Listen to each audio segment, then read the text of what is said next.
26 de dezembro de 2017.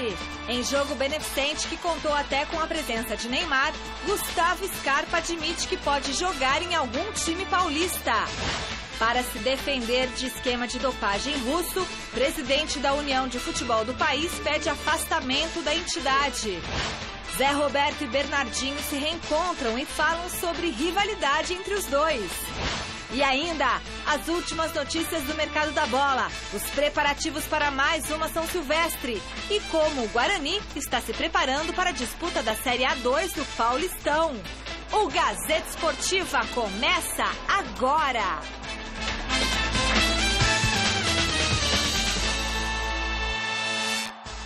Olá, boa noite! Há 6 meses do início da Copa, o presidente da Federação Russa pediu o afastamento do cargo para se defender das acusações da Corte Arbitral do Esporte de que o país ajudou seus atletas a se doparem para a disputa dos Jogos Olímpicos. A suspensão da Rússia nos Jogos Olímpicos de Inverno respingou no futebol. O país sede da próxima Copa do Mundo teve o governo acusado de dar suporte ao doping de alguns atletas olímpicos, o que resultou na exclusão de Vitaly Mutko, ex-ministro do esporte russo, do quadro geral do COI. Atualmente, Mutko acumula os cargos de vice-primeiro-ministro e presidente do comitê organizador local da Copa do Mundo, mas anunciou nesta segunda-feira que não é mais o presidente da União de Futebol da Rússia. O político pediu um afastamento de 6 meses da entidade para poder se defender na Corte Arbitral do Esporte das acusações envolvendo o sofisticado esquema de dopagem. Esse desligamento temporário vai servir para que a organização do futebol russo não seja perturbada. Disse Mutko, que indicou Alexander Alaev, um diretor da entidade, para assumir o cargo de presidente. O político afirmou também que não deixará seus outros cargos no governo russo, tendo em vista que conta com o apoio do presidente Vladimir Putin. Desde que o presidente confia em mim, continuo trabalhando como vice-primeiro-ministro e supervisionando os preparativos para o Campeonato Mundial. A Copa do Mundo de Futebol está programada para começar no dia 14 de junho com o confronto entre Rússia e Arábia Saudita em Moscou. Grande noite para você que acompanha o Gazeta Esportiva. Mais um capítulo, portanto, desse escândalo de dopagem que tirou de cena vários atletas russos e agora tira também uma espécie de secretário, né, do esporte russo.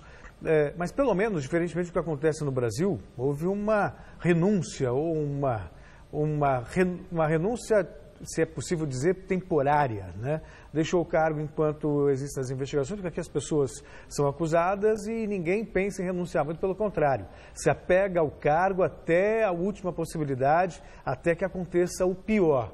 Não existe nenhum sentido ético. Ali a situação estava insustentável, existe uma tese, que está sendo investigada inclusive, de que todos esses casos de doping, na verdade, foi tudo com consentimento das autoridades russas, né, dos dirigentes esportivos, o que deixa a situação ainda mais grave.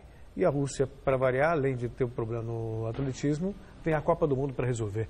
Então, saindo de cena, pelo menos deixa a organização do Mundial um pouco mais tranquila, Garrafa. Boa noite. Boa noite, Celso. Boa noite, Michele. Boa noite você em casa acompanhando o Gazeta Esportiva. É verdade que você bem destacou que houve uma renúncia, algo que não é muito comum acontecer aqui no nosso país, mas também não me surpreendo e não durmo nesse barulhão.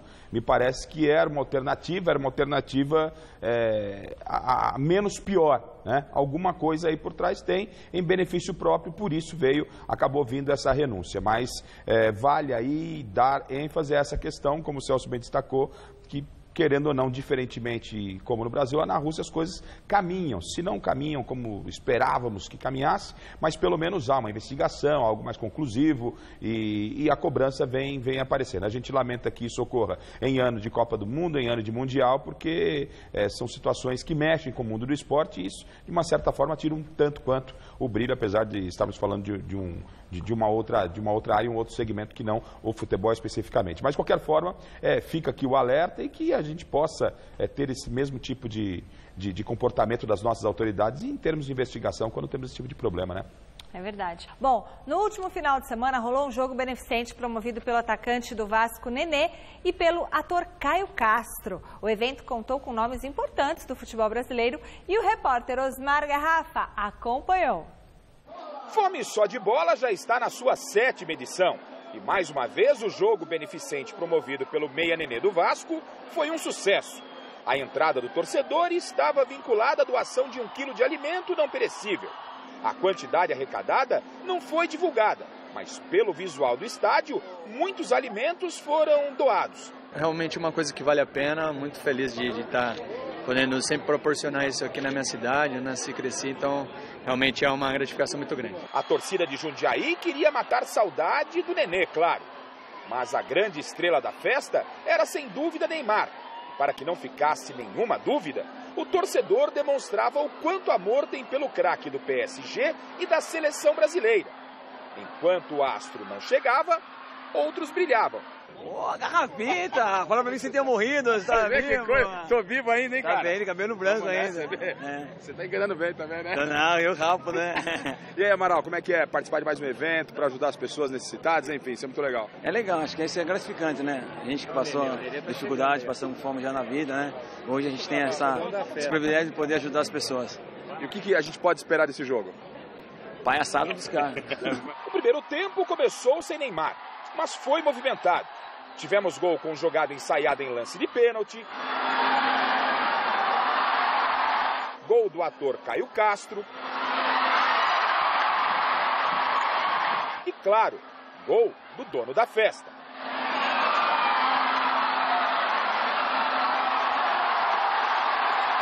Para o segundo tempo, uma surpresa. O time de Nenê ganhou um reforço e tanto.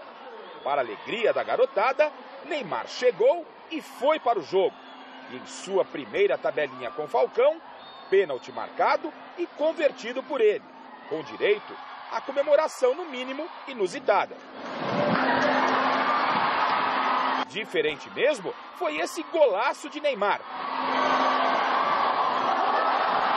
E por que não dizer também esse de Falcão? Para fechar a festa, o craque do PSG trocou de time e também deixou sua marca. Ao término da partida, Neymar saiu em silêncio, mas Lucas Lima, desde que deixou o Santos, pela primeira vez falou como jogador do Palmeiras. Primeiramente feliz, motivado, um ano muito difícil, time grande briga por todos os títulos. Então isso é a minha maior motivação, tenho motivação de estar voltando para a seleção também, então vou trabalhar para isso acontecer. Sei que depende muito do que acontecer dentro de campo, então eu espero ajudar os meus companheiros a fazer o melhor e principalmente a sair com títulos. Outro convidado assediado foi Gustavo Scarpa do Flu. Afinal, o futuro dele pode ser no Corinthians. Tem o interesse dos clubes de São Paulo, né, como tem saído aí. Mas como eu disse, estou focado nas férias. Vou procurar não tocar muito nesse assunto, porque é um assunto delicado.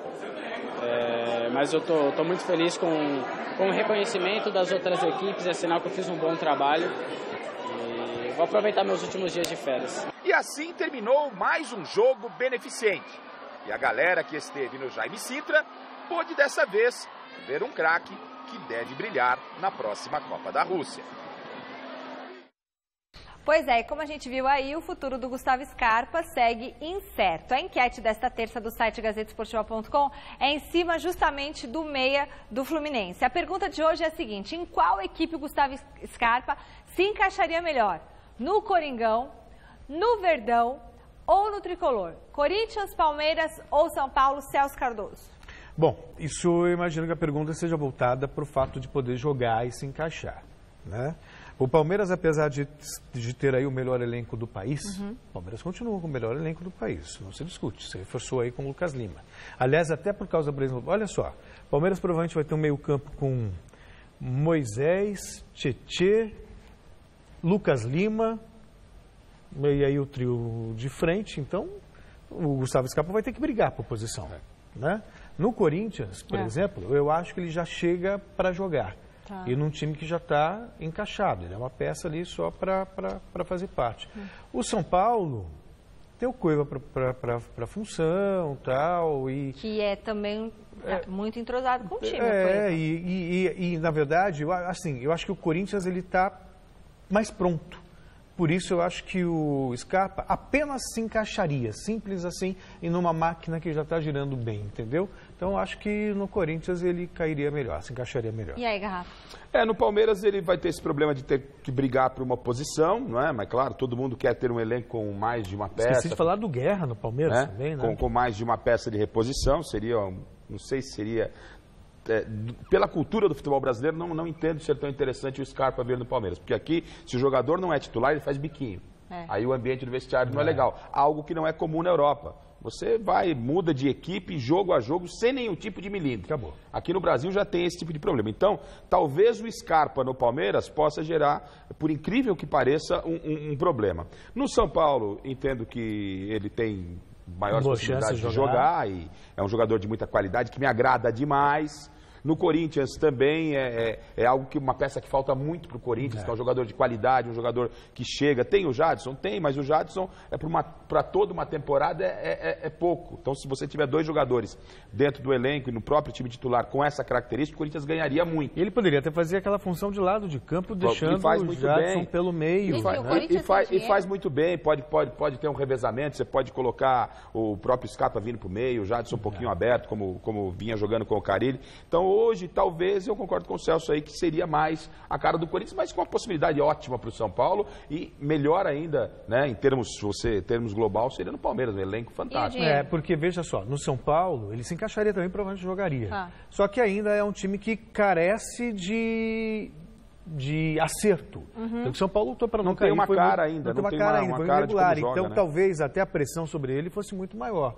No Corinthians, não, é só botar a peça e encaixar. Ouviu, Gustavo? E a questão do dinheiro é que, no caso dessa negociação com o Fluminense, é a partir de troca de jogadores. Então, o Corinthians, no primeiro momento, oferece o Luca, oferece o Giovanni Augusto e mais uma peça que estão negociando ainda. A questão é convencer os jogadores que estão no Corinthians a irem no Fluminense, que foi o que melou também a negociação com o Palmeiras. Que aí o Palmeiras ia colocar o Roger Guedes na negociação e o Roger Guedes não quis ir para o Rio. Né? Então, no caso do Corinthians, envolve a troca de jogadores. Talvez, se o Giovanni Augusto e o Luca toparem, que são jogadores que hoje são uma espécie de moeda de troca para o Corinthians, pode dar negócio. E aqui o nosso diretor pergunta, né? No São Paulo, por exemplo, tem o Hernanes e também tem o Cueva. Conseguiria jogar junto? Sim, porque o Hernanes pode jogar um pouco mais atrás. Eu entendo o seguinte, que qualquer bom jogador tem lugar em qualquer time do mundo. Não é verdade? Né? O Rivelino na Copa de 70, quem não se lembra, era o tal do 10... Acharam um jeito de colocar, não tinha.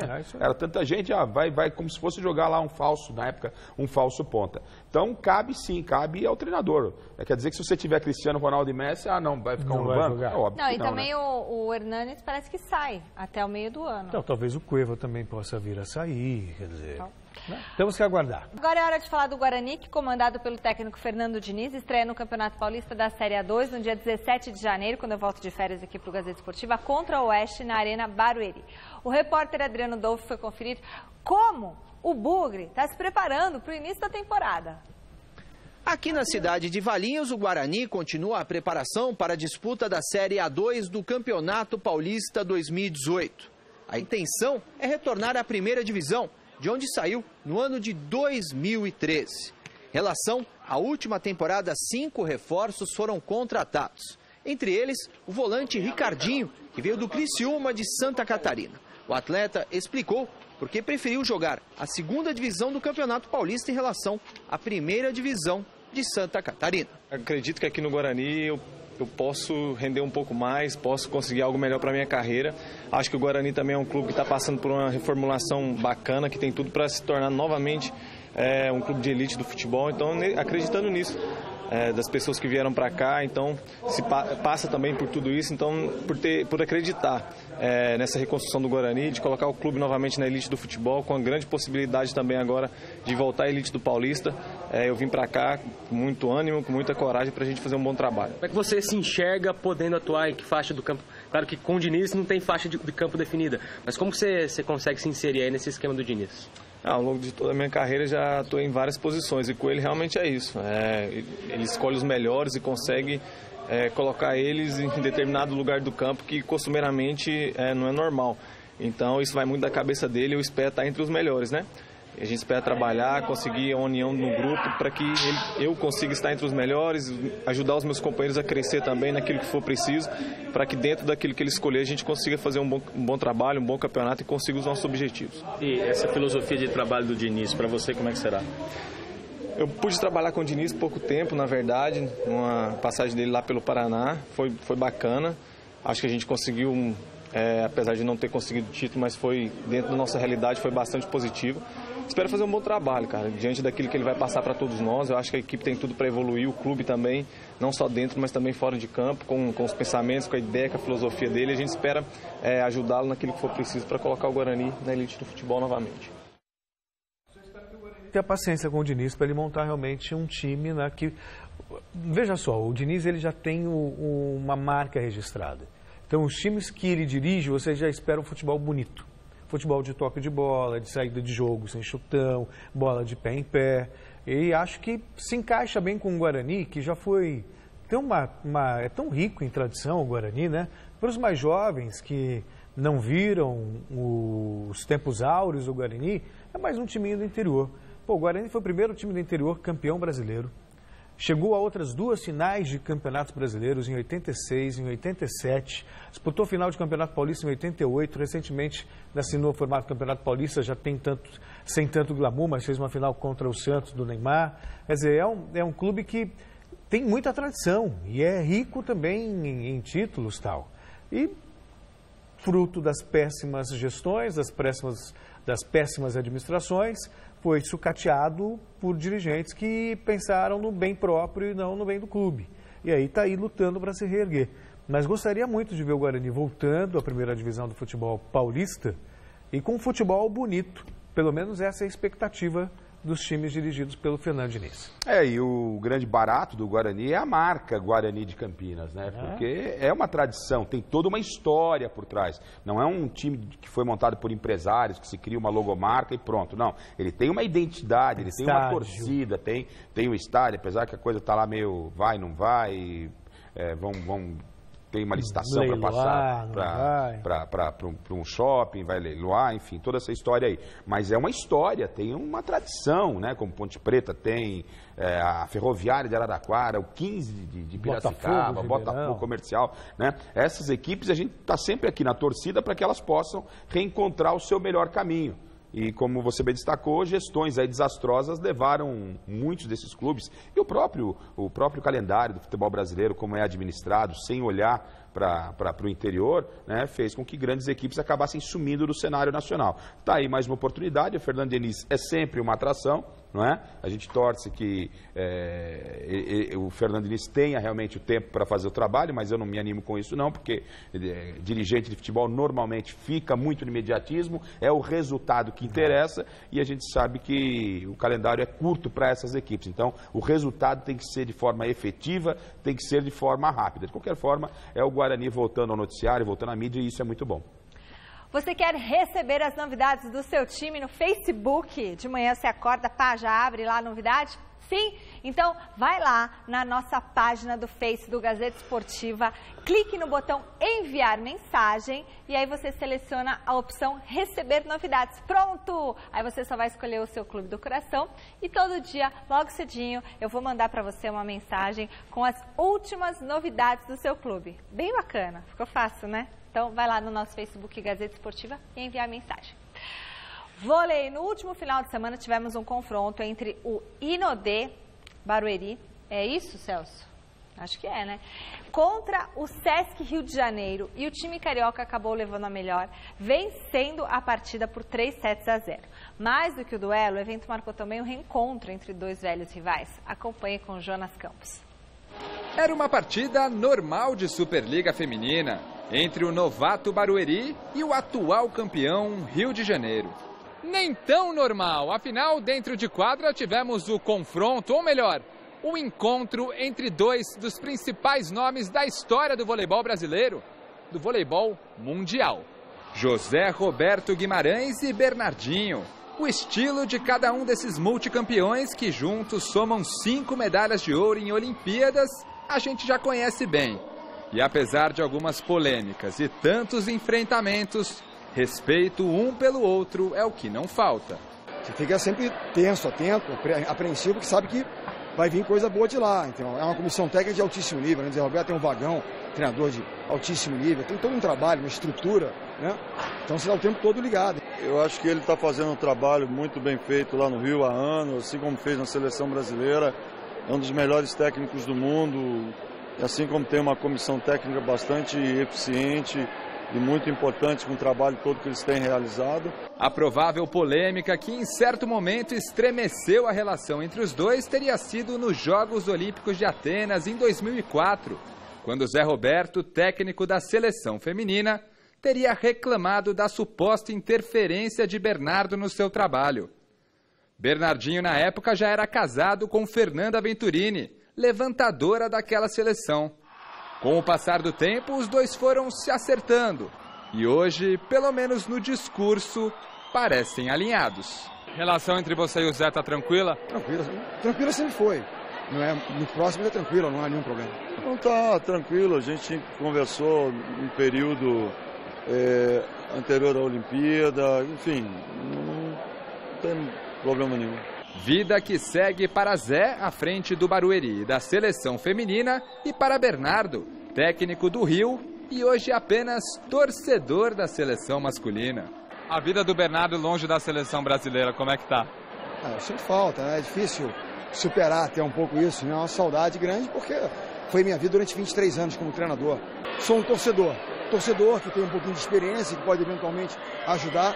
Quem sabe em 2020 eu não vá como, pela primeira vez depois de tantas Olimpíadas, como torcedor poder ver mais esporte também, não apenas voleibol. É a Superliga que tem Bernardinho, tem Zé Roberto e tem também a Tiffany, a ponteira do Bauru, que vem chamando a atenção pelo vôlei e por ser a primeira jogadora trans na elite do voleibol nacional. Eu acho que se ela é elegível pelo Comitê Olímpico Internacional, se ela é elegível pela Federação Internacional de Voleibol, se é elegível pela Confederação de Vôlei, é elegível para jogar em qualquer lugar. Até na seleção brasileira. Se ela tiver nível para a seleção, também na seleção brasileira. É isso aí, nem poderia ser diferente, né? Quer dizer, se você passa pela aprovação de todas as autoridades do esporte... Cumpre todos os critérios. E joga para tal, porque aí tem um outro detalhe, né, que você deixa claro, tem que ter, como disse o Zé Roberto, tem que ter nível para a seleção brasileira. Então, estando enquadrado também do ponto de vista técnico, tático, não tem por que não convocar. É uma questão até de você quebrar preconceitos e tudo mais. Vê-la realmente como uma atleta. Simples assim. Uma atleta capaz de jogar o seu voleibol, inclusive na seleção brasileira. Se legalmente ela é apta a participar, não tem porquê, foi muito bem definido. Porque tem uma diferença de força entre homem e mulher, mas aí a federação tem os critérios. Tem que ver os critérios. Essa talvez seja a questão mais polêmica. O assunto é muito polêmico, né? Mas a gente tem que partir do princípio exato aí de como definiu bem o Zé Roberto. Se está tudo dentro do que prevê a lei. Se hoje ela é oficialmente... Tem condição de estar figurando entre as meninas, não há nenhum tipo de problema, né? Não há nenhum tipo de problema. Publicamente os dois, né? Falam, tá tudo bem e tal, mas... Né, existe uma rivalidade até. Não vou nem dizer descontentamento e tal. São dois líderes, dois campeões, com estilos diferentes, né, que merecem todo respeito, e não necessariamente só porque são os dois melhores, na verdade, os dois maiores treinadores do vôlei. Que a gente conhece, Tanto no trabalho no masculino, no feminino, enfim, são campeões, quem é mais são campeão, competentes. Céu? O Bernardinho, eu acho que tem... O Zé Roberto, hein? Será a briga é boa, é o Zé, hein? Será que é o Zé, em termos de títulos? O Zé ele foi campeão pro feminino e masculino, pô. É verdade. Não, mas eu acho que a pergunta assim, não tira o mérito de A ou B, mas assim, são duas lendas aí, né? Aí precisa pesquisar mesmo para confirmar, para não falar bobagem. Rodolfo, mas enfim, mas são dois vencedores e... Quer saber de uma coisa? Não precisam ser amigos. A amizade é uma coisa que você não força. São bons colegas profissionais. Isso, se os dois se respeitam, se os dois, sabe? Porque não pode um ficar interferindo no outro, ferir a ética. São duas férias, para falar a verdade. Demais, mas não precisam necessariamente ser amigos. Na verdade, aí até são adversários. Ponto. E sempre vão ser adversários. Dificilmente você vai ver uma comissão formada com Zé Roberto e Bernardinho juntos. Né? Então, em princípio, faz parte do jogo. Havendo respeito, o resto se dá jeito. Nossa, essa rima foi sem querer. Olha, Celso, Poxa vida, Celso Pensador. Celso Pensador. Vamos ter que pôr uma legenda. Pois Nossas mídias sociais. Havendo respeito, o resto dá jeito. Muito fofo. O assunto agora é a 93ª edição da Corrida Internacional de São Silvestre. Está chegando a hora. A gente vai estar aqui ao vivo a partir das 8h25 da manhã. E no domingão, as principais ruas e avenidas de São Paulo serão invadidas. Aquela multidão, 30 mil participantes. E a partir de amanhã, atenção, a turma já pode começar a retirar os kits. Atenção para os horários. Chega mais. Dá para dar uma fechada ou não? Dias 27, 28 e 29, entre 9 da manhã e 7 da noite. Valeu, Ricardinho. No sábado, dia 30, você pode retirar o seu kit entre as 9 da manhã e as 4 da tarde. Se você mora em São Paulo, dê preferência para você pegar o seu kit até o dia 29, porque desse jeito, os corredores das cidades do interior e de outros estados, eles ficam mais tranquilos para a retirada dos kits no sábado, dia 30. Isso vai evitar aquelas grandes filas e tudo mais. Então, atenção, ninguém vai poder retirar o kit no dia da prova. Não vai ter entrega de kit. Então, entre tanta gente que vai participar dessa grande festa, no último dia do ano, dia 31, está o publicitário Alexandre Diniz. Ele é apaixonado por corridas, leva a coisa a sério e segue quebrando recordes a cada ano que passa. Veja com Silvestre. Ele é viciado, mas não está no fundo do poço. Alexandre Diniz, publicitário, é fissurado por maratonas? Como é que isso entrou na sua vida? Eu corro, todo mundo, corredor amador, começa de 5 a 10 quilômetros, aí vai evoluindo com os treinos. E aí quando comecei a correr, eu nem esperava que eu ia correr tanto assim. Aí quando, uns 10 anos atrás, entrei numa editora, e esse grupo falou pra mim, vamos treinar, Diniz, vamos começar a corrida. Eu comecei a me interessar, e até chegar no nível hoje de correr maratonas, né? E aí cada vez foi crescendo, até que em 2016 eu fiz um desafio que todo mundo chamou a atenção, que foi 11 maratonas e uma ultramaratona, 75 km, no período de um ano. E aí esse ano eu fiz o desafio, ficou mais audacioso, vamos dizer assim, né? Foram 16 maratonas e 5 meias no período de 8 meses. Como é que você concilia trabalho com treinamento e tantas competições ao longo do ano e pelo planeta? Você viaja muito? Sim, viajo muito. Incrível que pareça, essa é a parte mais difícil. A parte mais difícil é você conciliar tudo. Família, trabalho, dinheiro e o tempo que você pode folgar.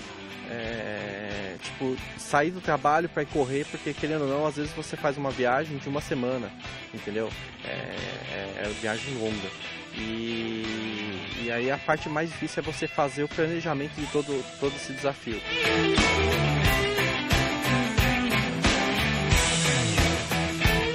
Quantos quilômetros você correu em 2017? Esse ano, em 2017, eu corri mais de 900 quilômetros. Só de provas? Só de provas. Excluindo-se os treinos?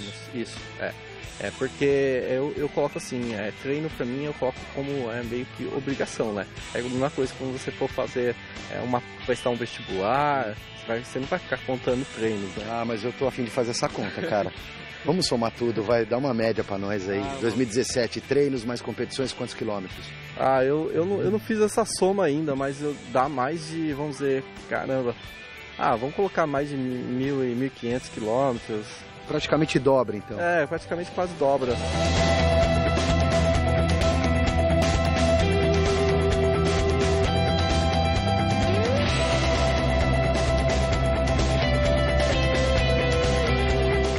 No dia 31, provavelmente você não vai ter problema com o seu patrão, né? Nem vai ter que viajar para longe. Mais uma São Silvestre. Será a sua participação de número?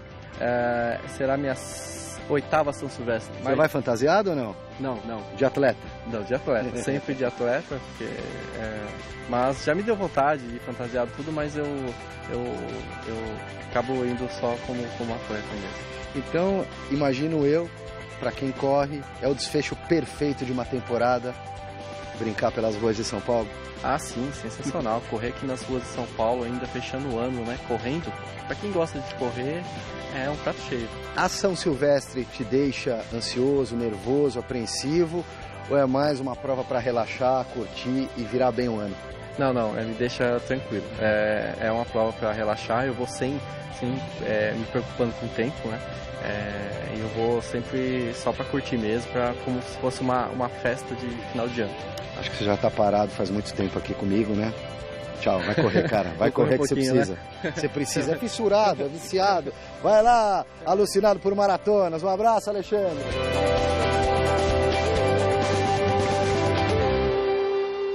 Bom, Gazeta Esportiva volta falando da Corrida Internacional de São Silvestre. Em homenagem ao Ano Internacional da Mulher, anunciado em 1975 pela Assembleia Geral da ONU, os organizadores da São Silvestre decidiram, a partir daquele ano, abrir a participação feminina. A primeira mulher a vencer a prova foi a alemã Christa Walensiek. Os anos se passaram e cada vez mais elas são presenças marcantes nas ruas de São Paulo. É o caso de Rosângela Figueiredo, que depois de superar uma tragédia, virou exemplo de dedicação, de disciplina e perseverança. Veja na reportagem de Adriano Dolfi. Quem vê a atleta Rosângela Figueiredo treinando, não imagina as dificuldades que ela passou para chegar ao atletismo. No início foi difícil, a roupa, eu lembro que meu irmão comprou um conjuntinho de roupa que eu tinha que lavar todos os dias, a roupa até desbotou, né? Tinha que lavar todos os dias para treinar com a mesma roupa, o sapato. Eu fui numa Câmara de Vereador, pedi um vereador, né, que até hoje eu lembro o nome dele.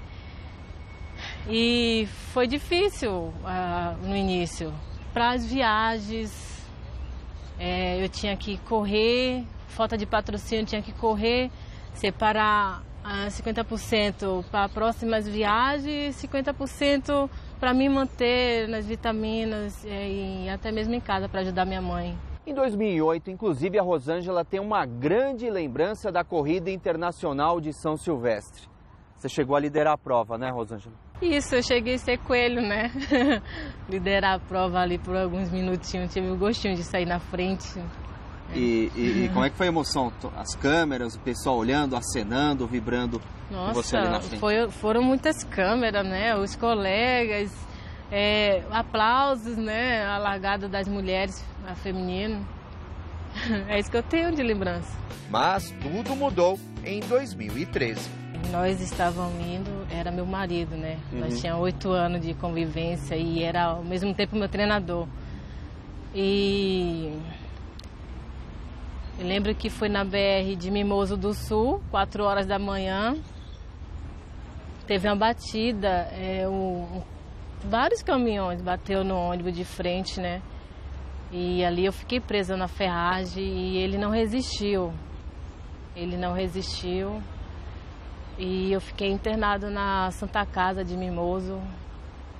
Foi muito difícil, porque minha ferramenta de trabalho, né, minhas 2 pernas.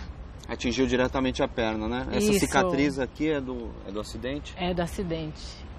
Essa perna afetou o joelho, né? Eu tenho uma placa no joelho. Como é que foi, depois desse acidente, você, claro, perder seu marido, uma tragédia, marido e treinador?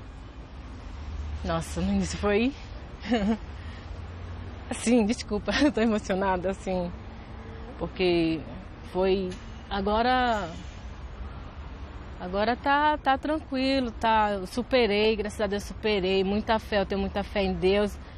No início foi muito, muito difícil voltar para casa sem ele. Mas assim, desculpa. Voltar para casa sem ele, na cadeira de roda. Bom, mas aí eu dei a volta por cima, né? Rosângela voltou a São Silvestre somente em 2015, já aos 34 anos de idade. Eu consegui correr e foi muito emocionante, porque eu pensei lá atrás, né, que eu estava na cadeira de roda e hoje poder fazer o que eu mais gosto. Estudando o 4º ano da Faculdade de Educação Física, a atleta já é uma vencedora. Está cheia de planos dentro e fora das pistas. Eu pretendo sim ter minha assessoria, ter minha assessoria, ter meus alunos, passar a minha experiência para eles. E eu sou considerada especial, né? Devido à limitação que eu tenho, não posso fazer muito esforço. Eu pretendo correr na categoria especial, já o próximo ano disputar o brasileiro e quem sabe 2020 a Paralimpíadas.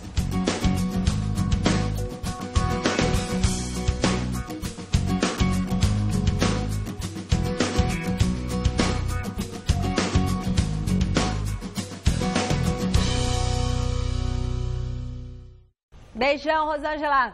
Feliz 2018 para você. E agora vamos ver os 10 gols escolhidos pela nossa produção como os mais bonitos do último Brasileirão. Roda!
E aí? A gente fica vendo os gols aí da saudade do Campeonato Brasileiro, né? Fica nesse período de festa, fica parado. Reclama, nível técnico baixo. Sem jogo meio de semana, jogo final de semana. São gols bonitos. Eu gostei daquele gol do Robinho, quando ele dá a cavadinha por cima do prato. Ele é um especialista em fazer gol com cobertura lá no Allianz Parque. Temos aí os dois gols meio de puxeta, não especificamente de bicicleta. Um gol da Chapecoense do meio da rua. O gol do Keno, para mim, ia levar meu voto do mais bonito entre todos, mas eu vou ficar com o do Otero. Eu também acho do Otero, porque no gol da Chape, que tem uma bola também... do Michel. Do Michel, o Celso até dizia, né? O goleiro ajuda, a participação do goleiro, né? Tira um pouquinho do brilho, não da inteligência do Michel. Mas o Otero não. O Otero, o grau de dificuldade foi muito grande. Do local que ele pegou, ele sabia exatamente o que estava fazendo. Então, pela dificuldade, além da beleza plástica, eu e vou ficar não com esse foi obra do aí. acaso que ele chegou a fazer outros gols. Esse cara bate muito bem na bola. Ele bate muito bem na bola. Temos um jogo aí contra o Corinthians. O Corinthians, ele estraçalhou. Um dos gols do Atlético acabou saindo numa sequência de 3 bolas que ele meteu para dentro da área. Deu um trabalho danado pro Cássio. Então, o Otero, para mim, ele fica com o mais bonito. Há de se destacar, desculpa, Celso, o gol do Keno, gosto muito também. Aliás, o Marquinhos Gabriel, nesse jogo contra o Atlético, fez um gol parecido. Semelhante, que poderia estar entre esses mesmo 10. local do campo, né? Isso aí. Porque ele dá aquele corte, ele dá a pedalada, dá o corte, e aí ele faz a curva, ou seja, ele bate na bola exatamente para fazer aquilo. É muito difícil, parece simples, mas não é não. Então, o Duqueno ficou ali numa briga boa para mim, mas eu fico com o do Otero. Aliás, esse do Otero aí poderia entrar também até na lista dos mais bonitos. Ó o gol do Keno, ó. Ele bate. E você lembrou bem que é o gol do Marquinhos Gabriel, muito parecido. Muito parecido. Primeiro, ele dá um drible, ó. A conta não tá difícil. Tinham 2 na marcação, era difícil fazer o gol dali, ó. Ele vai, ele joga para a esquerda, se livra de 2 jogadores, como disse a Michele. Ele busca um espaço e aí ele faz a leitura correta para meter a bola ali no Agora o gol do Jonathan também contra o Corinthians foi um golaço. Tudo bem que os jogadores do Corinthians ficaram com medo de fazer pênalti, não encostaram nele, foi driblando todo mundo e fez um golaço também. Esse gol aí, esse é um gol esse eu achei... de rara beleza, porque ele vai limpando todo mundo, ele limpa 2, 3, 4... A defesa do Corinthians fez meio aquela marcação cerca Lourenço também, né? Só cerca. Não botou fé. E ele foi se aproveitando. Aliás, deve ter sido nesse jogo, um dos gols que foi mostrado aí, o do Rodriguinho. Sim. Não é? É que a imagem que a gente tem aqui é uma imagem que mostra o gol pela lateral. Sim. Né? Se você tem aquela imagem do gol do Rodriguinho por trás... A imagem por trás do Rodriguinho é sensacional. Eu acho que foi contra o Sport.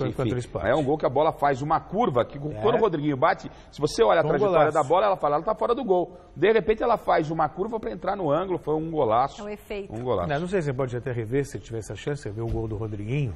Já que estamos falando sobre ele... Tem que achar na fita aí, Rodolfo. Um dos golaços aí do Campeonato Brasileiro. Que número foi aí? Dá uma olhada. Bom, hein? Olha só, olha... E pega você olhando por esse ângulo, você não consegue visualizar a curva da bola. Agora, existe uma câmera da Globo, que ela é detentora dos direitos de transmissão, né? Que você pega a imagem por trás. Você tem o Rodriguinho nas costas do Rodriguinho. Aí você vê a trajetória exatamente da bola. Ela sai do gol. Quando ele bate, você fala, essa bola tá indo para fora. Só que na metade do caminho, o endereço certinho, um golaço. Por isso que ela enganou o goleiro. Um golaço. Mas também estava adiantado, né? Mas o Otero foi o vencedor aí também. Seguinte, chegou o momento da gente falar de mercado da bola. É hora do nosso Vira Casaca.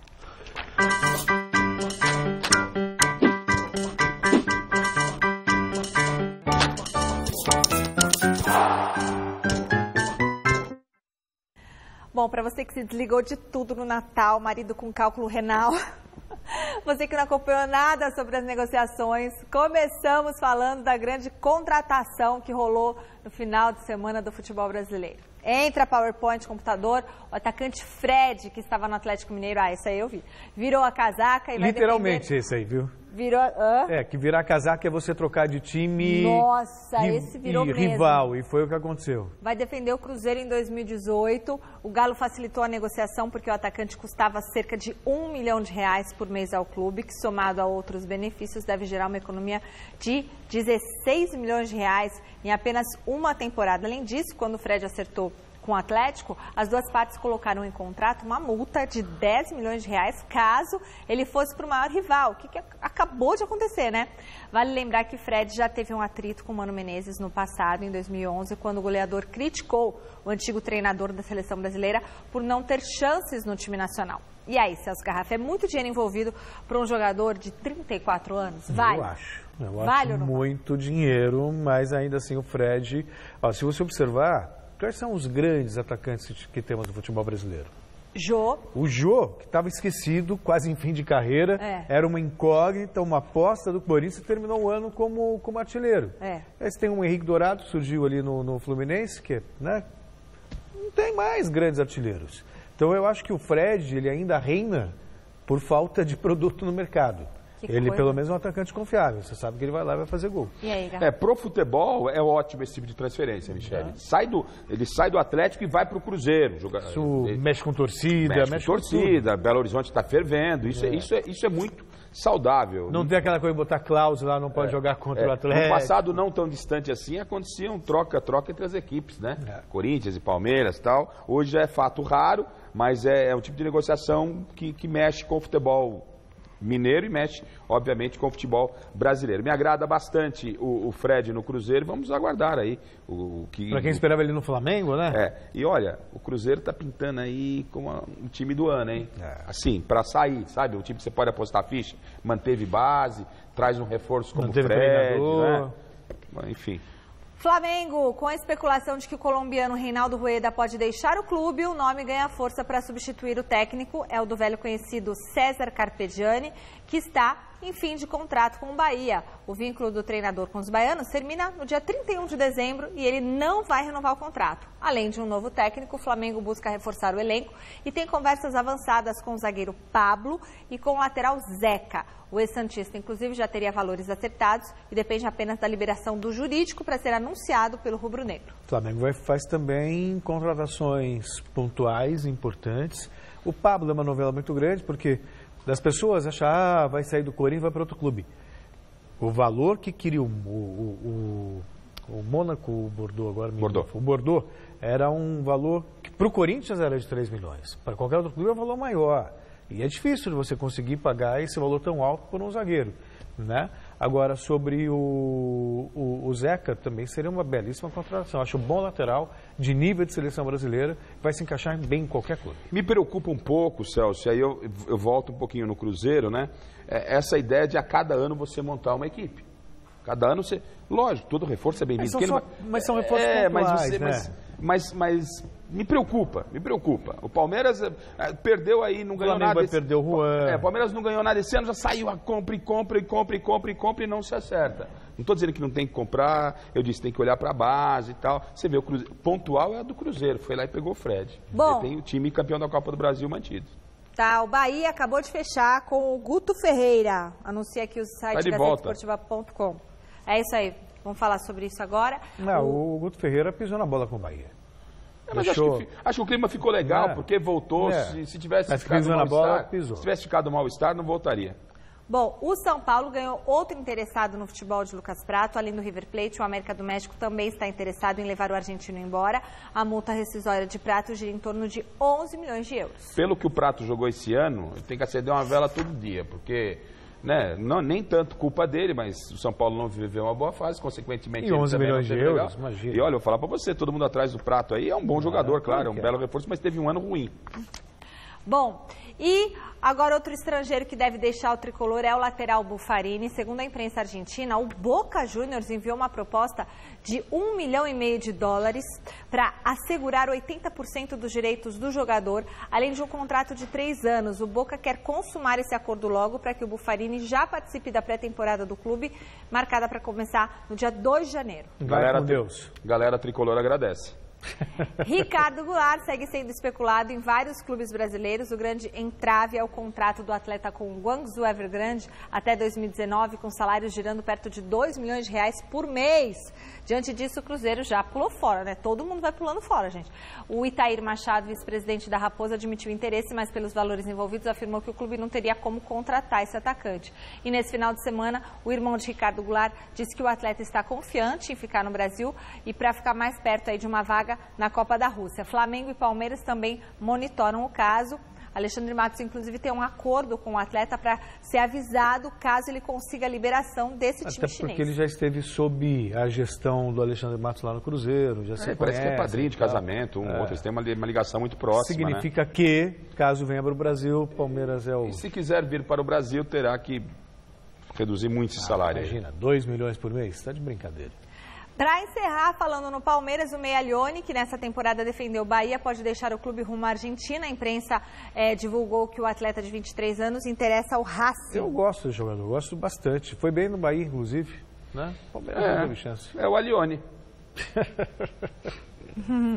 Bom, e o resultado da nossa enquete? A pergunta de hoje era a seguinte: em qual equipe o Gustavo Scarpa se encaixa melhor.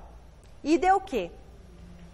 A galera respondeu que ele se daria bem no São Paulo com 54% dos votos. 54%. Não concordaram com vocês. Faz parte. A gente falou que... E o Jô foi embora, né, gente? Faz tempo já. Tudo bem, mas oficializou. Foi embora mesmo agora. O Corinthians agora pensa num novo atacante. É, isso aí. O Gazeta Esportiva termina aqui hoje. A gente encerra ao som de Curtis Mayfield, guitarrista e cantor norte-americano, que nos deixou há 18 anos. É isso aí, rock and roll. Até mais, daqui a pouco no Jornal da Gazeta.